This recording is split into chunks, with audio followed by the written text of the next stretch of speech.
CM Dhami को committee ने सौंपा यूसीसी का ड्राफ्ट। 6 फरवरी को विधानसभा में पेश होगा uniform civil code bill. CM Dhami बोले, चुनाव से पहले जनता से किए वादे को हमने किया पूरा।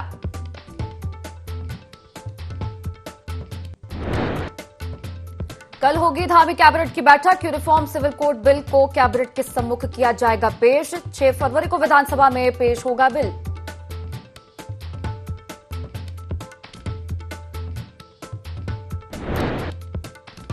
यूसीसी बिल पर शुरू हुई सियासत। कांग्रेस प्रदेश अध्यक्ष करण माहरा ने सरकार से विपक्षी दलों को ड्राफ्ट उपलब्ध कराने की मांग की। कहा, यूसीसी में किसी के अधिकारों का नहीं होना चाहिए हनन।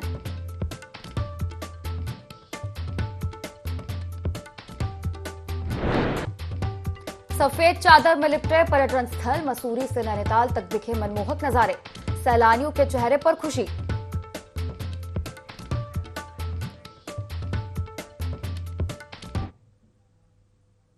नमस्कार, देवभूमि लाइव में आप सभी का बहुत स्वागत है और मैं हूं आपके साथ दिशा। अब हेडलाइंस के बाद सीधे खबरों का रुख करेंगे। उत्तराखंड में समान नागरिक संहिता यानी कि यूसीसी लागू करने के लिए गठित विशेषज्ञ समिति ने यूसीसी का ड्राफ्ट मुख्यमंत्री पुष्कर सिंह धामी को सौंप दिया है। 5 फरवरी से शुरू हो रहे विधानसभा सत्र में यूसीसी विधेयक लाया जाएगा। बता दें कि उत्तराखंड में यूनिफॉर्म सिविल कोड लागू करने की दिशा में अहम प्रगति हुई है।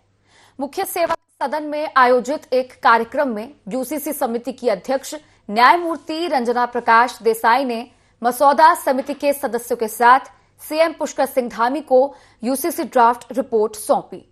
धामी सरकार ने यूसीसी के लिए 27 मई 2022 को 5 सदस्यीय कमेटी का गठन किया था। माना जा रहा है कि धामी सरकार 6 फरवरी को यूसीसी को विधेयक के रूप में विधानसभा में पेश कर सकती है। आज का दिन उत्तराखंड के लिए एक ऐतिहासिक दिन है।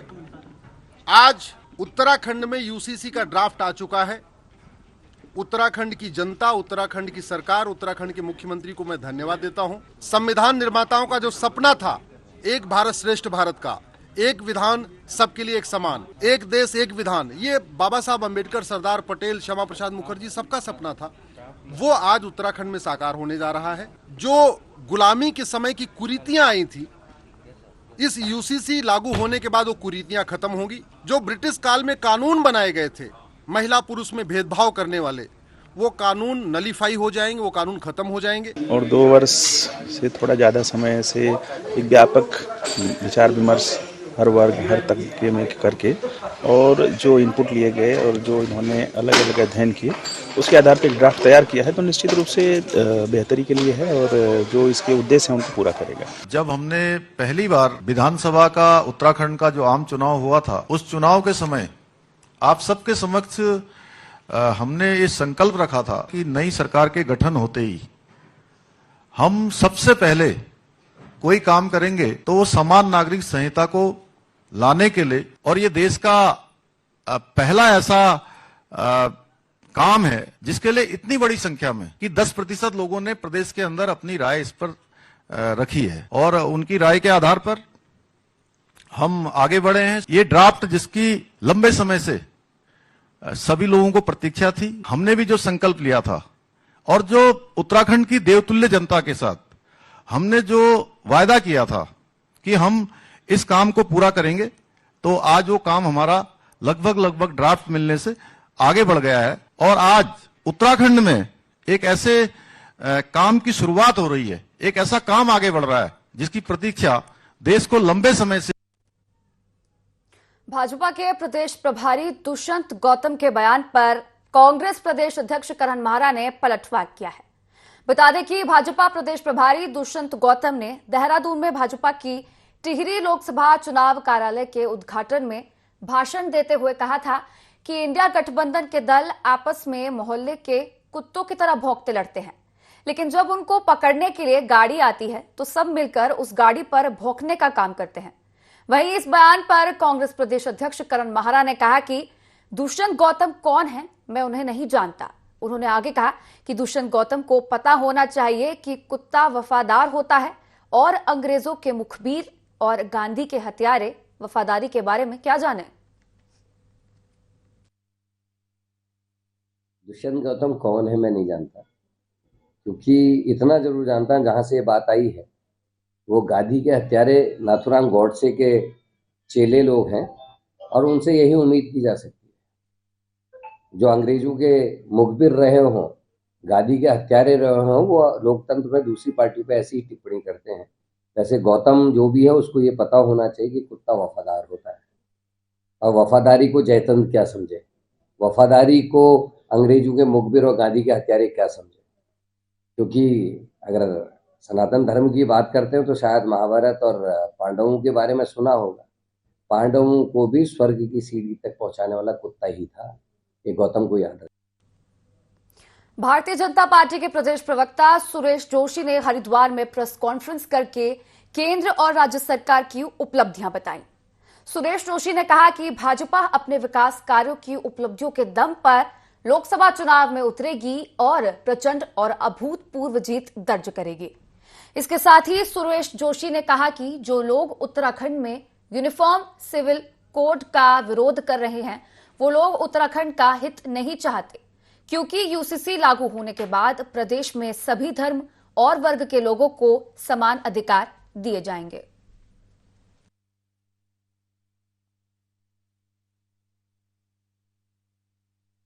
अगर हम यूसीसी ला रहे हैं तो उत्तराखंड के अंदर निवास करने वाले, चाहे वो किसी वर्ग, किसी जाति, किसी धर्म के लोग हों, उन सबको इक्वल राइट से मिलेंगे।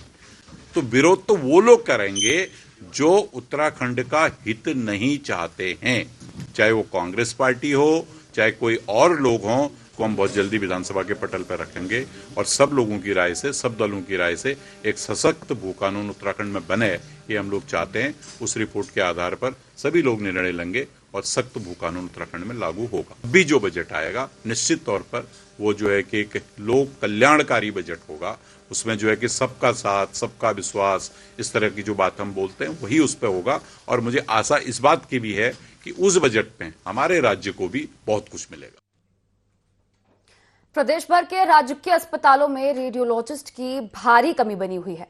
पर्वतीय जिलों के अधिकतर सरकारी अस्पतालों में रेडियोलॉजिस्ट नहीं होने से मरीजों को खासी दिक्कत हो रही है।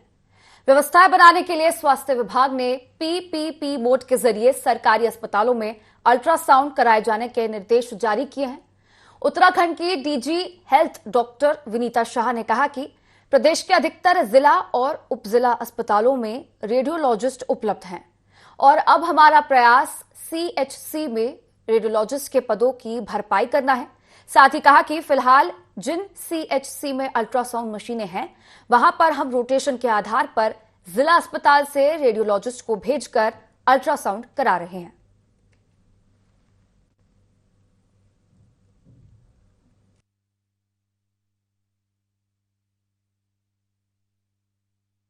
हमारे स्टेट में भी कमी है, लेकिन हमारे अभी सभी डिस्ट्रिक्ट हॉस्पिटल्स और मैक्सिमम सब डिस्ट्रिक्ट हॉस्पिटल में रेडियोलॉजिस्ट हैं। अब हमारा अगला प्रयास सीएचसी में रेडियोलॉजिस्ट के पद को क्रिएट किए जाने की हो रहा है। फिलहाल जहां जहां सीएचसी में हमारे अल्ट्रासाउंड मशीन है वहां पे हम जिला अस्पताल से रोटेशन के आधार पर रेडियोलॉजिस्ट को भेज के अल्ट्रासाउंड करवा रहे हैं। लंबे अंतराल के बाद पर्यटन नगरी मसूरी में पर्यटक बर्फबारी का नजारा देखकर आनंदित हो रहे हैं। उन्होंने यहां के मौसम की जमकर तारीफ की।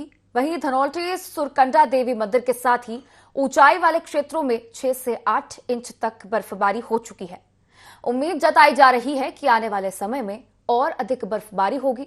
वहीं काश्तकारों के चेहरे भी अब खिल उठे हैं, क्योंकि लंबे समय तक इंतजार करने के बाद भी बर्फबारी नहीं हो रही थी और उनकी फसलों को नुकसान झेलना पड़ रहा था।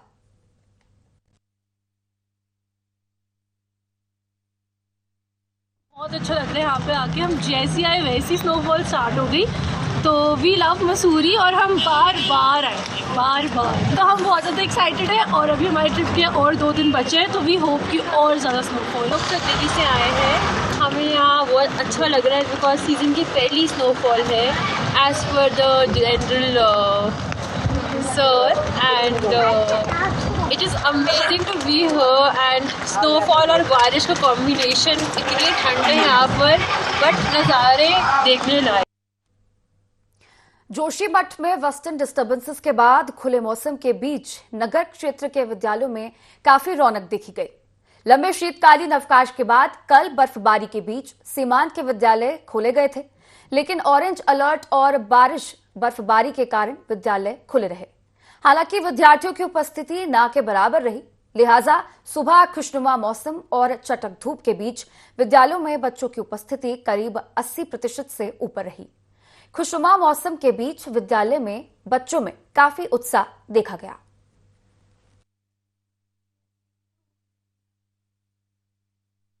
के बाद 1 फरवरी को विद्यालय खुलना था। कल बर्फबारी थी, इसलिए जो है कि छात्र छात्राएं विद्यालय नहीं पहुंच पाए। हम सब लोग विद्यालय पहुंच गए थे और आज जो है 80% हमारे विद्यालय में उपस्थिति है। दूर दराज के गांव के बच्चे भी आज विद्यालय आए और बच्चों में बहुत उत्साह है, क्योंकि आगे बोर्ड परीक्षा होने वाली है, गृह परीक्षा भी इसी माह में होने वाली है, तो छात्र छात्राओं में बहुत उत्साह। 22 फरवरी 2024 से जम्मू कश्मीर के गुलमर्ग में होने वाले खेलो इंडिया नेशनल विंटर गेम्स की शुरुआत होने वाली है, जिसमें भाग लेने के लिए उत्तराखंड की स्कीइंग टीम के स्की एथलीटों ने हिम क्रीड़ा स्थली औली के नंदा देवी स्कीइंग स्लोप पर अपनी प्रैक्टिस शुरू कर दी है। बता दें कि विंटर डेस्टिनेशन औली में वेस्टर्न डिस्टर्बेंसेस के बाद अच्छी बर्फबारी हुई है, लिहाजा स्थानीय स्कीयरों को खेलो इंडिया विंटर गेम्स के जरिए राष्ट्रीय स्तर की खेल प्रतियोगिताओं में प्रतिभाग करने का सुनहरा मौका मिल रहा है। Ski and snow board association Uttarakhand के विवेक पवार ने बताया कि एसोसिएशन के एक्सपर्ट कमेटी ने हिम क्रीड़ा स्थली औली में हुई बर्फबारी का जायजा लिया है।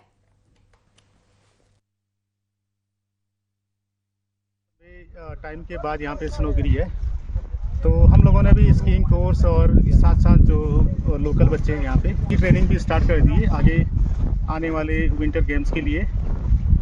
और कुछ लोग इसमें से जो खेलो इंडिया में भी पार्टिसिपेट करेंगे और कुछ नेशनल गेम्स के लिए तैयारी कर रहे हैं। काफ़ी दिनों से औली में बर्फबारी का इंतज़ार कर रहे थे यहाँ पर, और पिछले 1 या 2 दिनों में यहाँ पर बहुत अच्छी बर्फबारी हुई है यहाँ पे। तो इसकी से जुड़े तमाम जो हमारे एथलीट हैं, ऑफिशियल्स हैं, सभी लोग अभी काफ़ी खुश हैं यहाँ पर औली में। और जो अभी आगे आने वाली प्रतियोगिताएं हैं राज्य और राष्ट्रीय स्तर की, इसमें खास तौर से जो अभी कश्मीर गुलमर्ग में होने वाले खेलो इंडिया जो चैंपियनशिप है, उसके लिए भी हमारे बच्चों की अभी यहाँ पर तैयारियां वगैरह शुरू हो गई है। तो इससे जो भी एथलीट हैं और जो भी पर्यटन कारोबारी हैं, बर्फ से, इस हिमपात से जितने भी लोग जुड़े हैं, सभी लोगों में अभी काफ़ी खुशी का माहौल है। मैं अल्पाइन सीनियर टीम की स्क्वायर हूँ और आज से हमने खेलो इंडिया के लिए तैयारी करनी शुरू कर दी है और आज ही यहाँ पे स्नोफॉल हुआ है, तो आज से हम अपनी तैयारी कर रहे हैं। हरिद्वार में एक तेज रफ्तार कार डिवाइडर से टकराकर पलट गई। घटना रानीपुर कोतवाली क्षेत्र के BHEL रोड की है, जहां शिवालिक नगर की ओर से आ रही देहरादून नंबर की कार डिवाइडर से जा टकराकर पलट गई। बता दें कि टक्कर इतनी भीषण थी कि डिवाइडर का एक हिस्सा पूरी तरह से टूटकर बिखर गया और कार भी पलट गई। कार में मौजूद लोगों को हल्की चोटें आई हैं। मौके पर मौजूद लोगों और पुलिस ने कार सवारों को अस्पताल भेजा।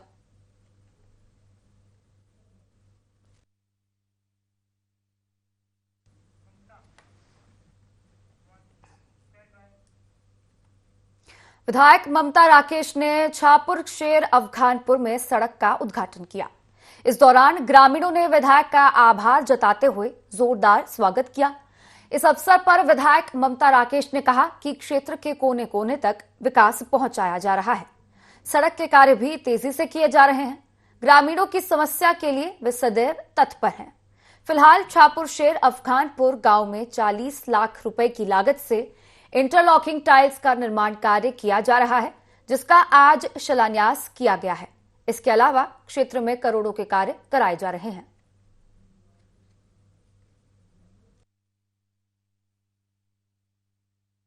अफगानपुर में है, लगातार विकास कार्य भगवानपुर विधानसभा में कराए जा रहे हैं। आज छापुर शेर अफगानपुर में लगभग 2 किलोमीटर सड़क का स्वीकृति मिले हैं। 40 लाख रुपए की लागत से सड़क का निर्माण होगा और मैंने निर्देशित कर दिया है सभी को ग्रामवासियों को भी कि आप अपनी निगरानी में रह करके सामने खड़े होकर के सड़क बनाएं। अगर कोई ठेकेदार किसी तरह की लापरवाही करता है, कोई कोताही करता है, तो तत्काल हमें सूचित करने का काम करें। कार्य में गुणवत्ता से कोई समझौता किसी कीमत पर भी नहीं किया जाए। हम विकास की राजनीति में विश्वास करते हैं और लगातार विकास कार्य कराए जा रहे हैं। डोईवाला में त्रिस्तरीय पंचायत संगठन ने खंड विकास अधिकारी के माध्यम से मुख्यमंत्री और प्रधानमंत्री के नाम ज्ञापन सौंपते हुए मांग की कि कोविड काल में जिस तरह से सभी पंचायत प्रतिनिधियों ने सेवा के काम किए हैं, बाहर से आने वाले लोगों को रखा है, उनके भोजन की व्यवस्था के साथ सभी सुविधाएं मुहैया कराई हैं। इसलिए पंचायत प्रतिनिधियों का कार्यकाल को 2 वर्ष तक बढ़ाया जाना चाहिए, जिससे रुके हुए विकास कार्यों को पूरा किया जा सके। कोविड काल में 2 वर्ष पूरे जनप्रतिनिधियों ने अपने क्षेत्र में अपने अपनी पंचायतों में जिस प्रकार का काम किया है, जो बाहर से लोग आए उनको रखने की व्यवस्था हो या उनके भोजन की व्यवस्था हो या उनके परिवार की रेख देख की व्यवस्था हो, हमारे सभी जनप्रतिनिधियों ने उस पर पूरा काम किया और सबके सहयोग के साथ आज पूरे क्षेत्र में उस कार्य को उन्होंने 2 वर्ष तक किया। हम उसी 2 वर्ष की मांग कर रहे हैं कि 2 वर्ष का कार्यकाल हमारा और बढ़ाया जाए। आज हमने माननीय जो हमारे इस प्रदेश के मुख्यमंत्री है उनके लिए ज्ञापन दिया है और माननीय प्रधानमंत्री जी के लिए भी हमने आज वीडियो मैडम को यहाँ पर ज्ञापन दिया है, ताकि हमारी बात सरकार तक पहुँचे और सरकार का विशेष रूप से फिर धन्यवाद के लिए भी सभी जनप्रतिनिधि। पूर्व विधायक व घनसाली विधानसभा के कई जनप्रतिनिधि PMGSY के मुख्य अभियंता RP सिंह के कक्ष के बाहर अनिश्चितकालीन हड़ताल पर बैठे। पूर्व विधायक भीमलाल ने कहा कि उनके विधानसभा क्षेत्र में कई लोगों का मुआवजा नहीं मिला है। पिछले 1 साल से मुख्य अभियंता PMGSY को 3 बार लिखित रूप में अवगत कराया गया है, साथ ही साथ कई बार अवगत कराया जा चुका है।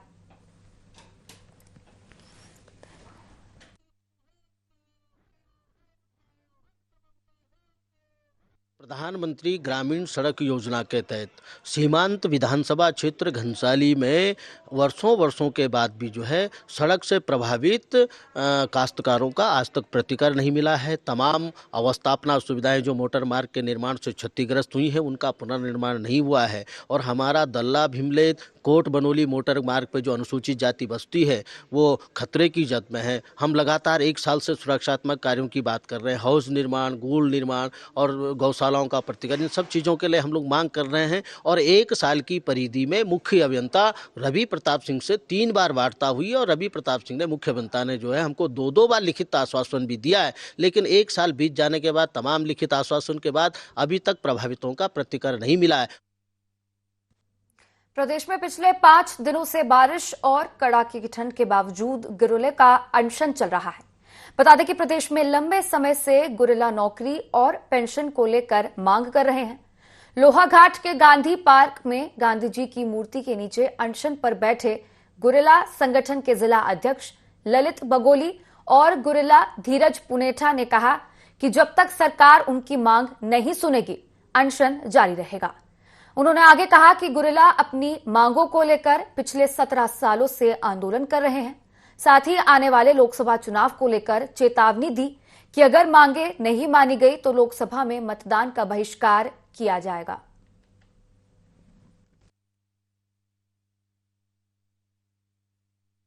गुरिल्ला को हमारा पूरा समर्थन है, व्यक्तिगत समर्थन भी है, चाहे वो तन से, मन से, धन से, उनको जो भी उनको जरूरत होगी उसको हम व्यापारी लोग एकत्र होकर करेंगे। वैसे गुरिल्लों की मांग बिल्कुल जायज है सर। वैसे हम तो पैदा भी नहीं थे, 1971 में बता देंगे गुरिल्लों ने जो अपना समर्थन लिया था, जो एक ऐतिहासिक बांग्लादेश के उसमें लड़ाई लड़ी थी, उसमें इनका पूर्ण योगदान बताता है। बिल्कुल जायज है। बारिश हो या कुछ हो, अपना हक लेकर के रहेंगे। सरकार ने तो हमें गुमराह कर दिया, मगर हम अपना हक किसी हाल में भी लेकर के रहेंगे। जब तक हमारे शरीर में जान रहेगी, बारिश हो चाहे कुछ हो, आंधी तूफान कुछ भी होगा, तो हम इस आंदोलन को छोड़ेंगे नहीं और अपना हक लेकर के रहेंगे। हम अपने मुख्यमंत्री जी से कहते हैं कि हमारा जो है आंदोलन जल्दी से जल्दी इसमें कार्रवाई पूरा करें। तो फिलहाल देवभूमि लाइव में इतना ही। आप बने रहिए IND 24 के साथ। नमस्कार।